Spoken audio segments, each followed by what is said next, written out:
It's a strange thing to think about, isn't it? The idea that a medication saving you in the short term might actually put part of your body to sleep. To sleep is a very gentle way of putting it, but yes, we're talking about a system that is essentially your body's engine for handling stress, and it just stops answering the phone. And then the real mystery is trying to wake it up again. Today, we're doing a deep dive into an article from My Adrenal Life titled, If the Adrenals Wake Up, Understanding Steroid Tapering and Recovery. It's a fascinating look at the hidden mechanics of adrenal insufficiency. I'm Noah. And I'm Eloise. And before we get into the biology, which is complex, we should mention that if this topic resonates with you, there is a massive community out there.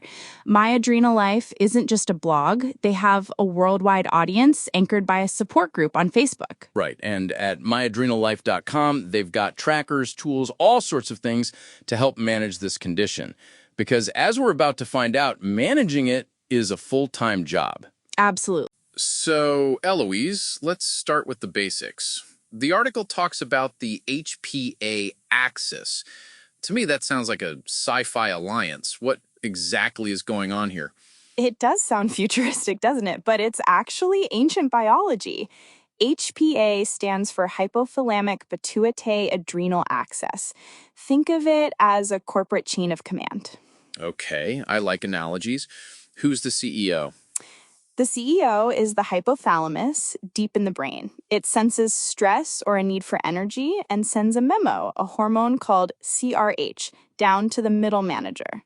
The pituitary gland. Exactly. The pituitary gets the memo, and if it agrees, it yells at the factory floor, the adrenal glands, by releasing its own hormone, ACTH. The adrenals then finally produce the product, cortisol. And cortisol is the fuel? Cortisol it's everything. It regulates blood pressure, blood sugar, inflammation, and energy. Without it, the factory shuts down and the body crashes. In a healthy person, this rhythm is perfect. High in the morning to wake you up, low at night so you can sleep.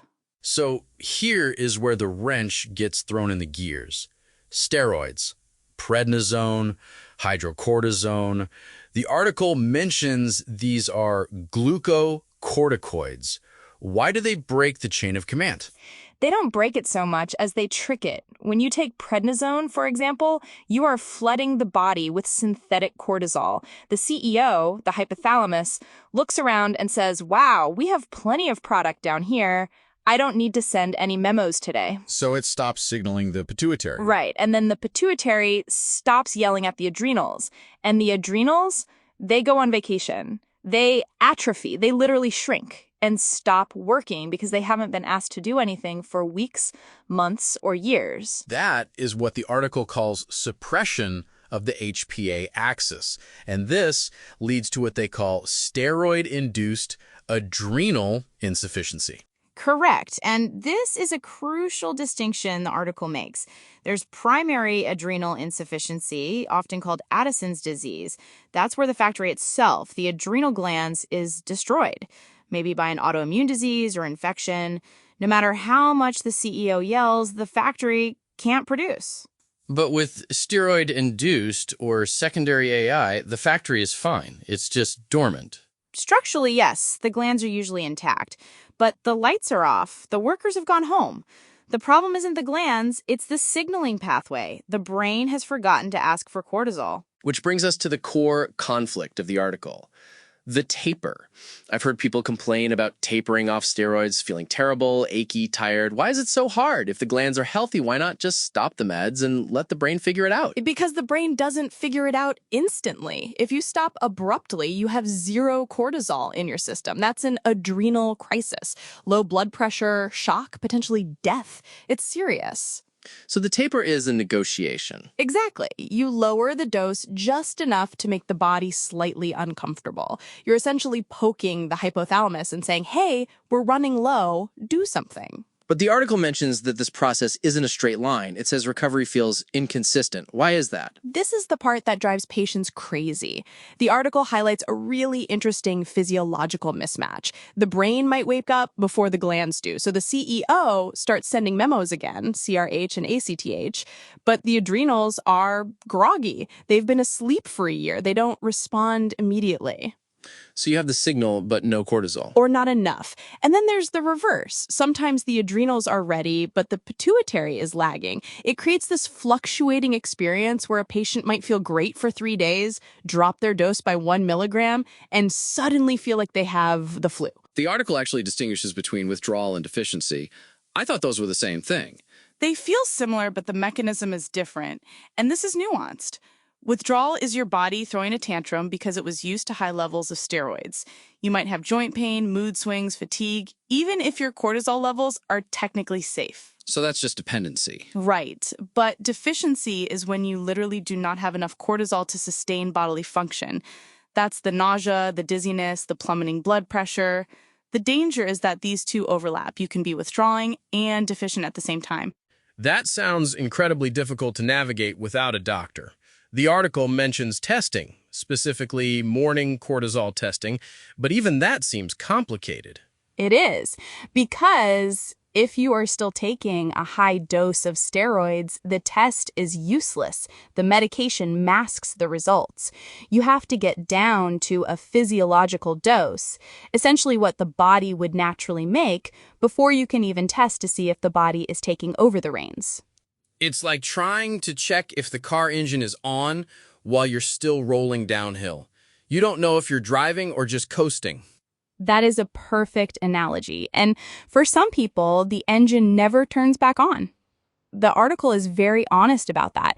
It says for some, the HPA-axis wakes up. For others, especially after years of high-dose use, it might be permanent secondary adrenal insufficiency. I want to zoom out a bit to the historical context here. We've been using steroids since the mid-20th century. Do we know why some people recover and others don't? It's still a bit of a lottery, but the research points to duration and dosage. A short course of prednisone for poison ivy, your HPA-axis bounces back in days. 5 years of prednisone for rheumatoid arthritis, that's a different story. But there's also a genetic component we're just starting to understand. Individual sensitivity to glucocorticoids varies. The article makes a point to emphasize that this is educational and not medical advice, but it also links to some heavy hitters, the Endocrine Society guidelines, Mayo Clinic. It feels like there's a gap between what the textbooks say and what patients experience. Huge gap. Textbooks often present tapering as a math problem. Reduce by 10% every 2 weeks. Done. But the reality, as the My Adrenal Life community validates, is that life interferes. Emotional stress uses up cortisol. Getting a cold uses up cortisol. So a taper that works on paper might fail because you had a stressful week at work. Right, because cortisol is the stress hormone. If you're tapering, you're lowering your shield just as life throws arrows at you. Precisely. And that's why the psychological toll is mentioned. The anxiety of, will my body work today, adds stress, which requires more cortisol, which you don't have. It's a vicious cycle. Let's talk about the cultural impact of this. Adrenal issues seem to be having a moment in the wellness space. Adrenal fatigue is a buzzword. But this article is talking about something very different, isn't it? I am so glad you brought that up. Adrenal fatigue is a controversial, medically unrecognized term often used to sell supplements. It implies your glands are just tired from modern life. What we are discussing here, adrenal insufficiency, is a diagnosable, potentially life-threatening medical condition. It is a shutdown of the system, not just a little burnout. The distinction is vital. One requires lifestyle changes, the other requires precise hormone replacement, or you could die in a crisis. Yes, and equating the two can be dangerous because it might lead people with genuine insufficiency to try to lifestyle their way out of it instead of seeking an endocrinologist. The article ends on a note of community. You are not alone. It lists secondary AI, tertiary AI, and iatrogenic AI. Iatrogenic means doctor-caused, right? It does, and that carries a heavy emotional weight. People who have steroid-induced AI often feel a complex mix of gratitude and resentment. The steroids might have saved them from asthma or autoimmune failure, but the cost was their hormonal independence. That's a heavy burden. It's not just a physical recovery, it's an identity shift. You go from being a person who takes a pill to being a person whose body doesn't work automatically anymore. And that is why the My Adrenal Life tools are so important. Monitoring, tracking symptoms. It gives patients a sense of agency back. When you can't trust your body's autopilot, you have to learn to fly the plane yourself. Flying the plane manually, that's a great way to put it. Eloise, before we wrap up, what is the biggest takeaway for you from this piece? If someone is listening who is in the middle of that taper, staring at a pill cutter, what should they know? Patience is physiological, not just a virtue. The HPA-axis is resilient, but it is slow. The fluctuations, the good days and the bad days aren't signs of failure. They're signs that the system is trying to come back online. It's sputtering, yes, but sputtering means there's a spark. And that silence from the adrenals might not be permanent. Exactly. It might just be a very long nap. This has been an eye-opening look into a condition that affects so many people, often silently. If you want to dive deeper, check out the resources at myadrenallife.com. There is a whole world of support waiting there. Don't navigate it alone. Thanks for listening to this deep dive. If you know someone navigating the complexities of adrenal recovery, send this episode their way. It might be exactly what they need to hear today.